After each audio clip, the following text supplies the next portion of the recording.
For all the latest updates, subscribe to News 9. The coronavirus cases in India jumped to 25,89,208 with 63,986 new infections on Sunday as the country became the third most affected by the pandemic in the world. The death toll crossed 50,000 mark and 950 deaths in 24 hours. India has been reporting over 60,000 cases daily since August 7th, barring August 11th when it registered 53,601 new infections. Pilgrimage to the cave shrine of Vaishno Devi in the Trikuta Hills of Jammu and Kashmir's Riyasi district will resume from today after remaining suspended for nearly 5 months in view of the coronavirus pandemic. The pilgrims will be required to install Arogya Setu app on their mobile phones. Wearing face masks and face cover is mandatory, and they will have to undergo thermal scanning at Yatra entry points. The condition of former President Pranab Mukherjee remains unchanged and he continues to be on ventilator support, doctors attending on him said. They said his vital and clinical parameters are stable and are being closely monitored by a team of specialists. The 84-year-old former president was admitted to Army's Research and Referral Hospital in Delhi cantonment on Monday and was operated upon for the removal of a clot in the brain. He had also tested positive for COVID-19.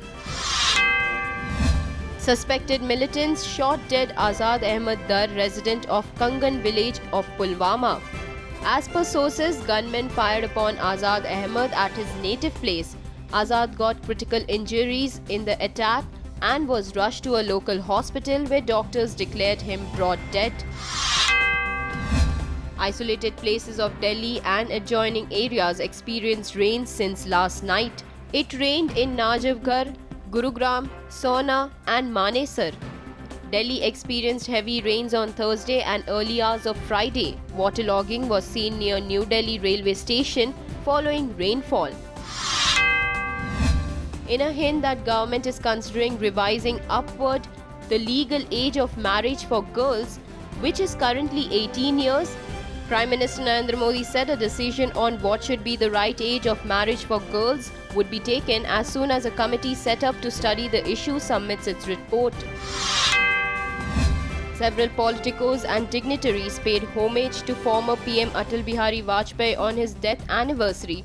They said that he was the greatest speaker of our generation, Ajata Shatru, bearer of liberal democratic values, nationalist poet, skilled administrator.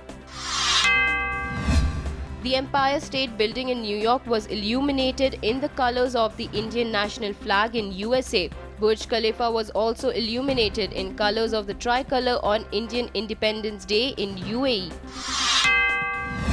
Tricolor was hoisted by members of the Indian American community and sung the national anthem.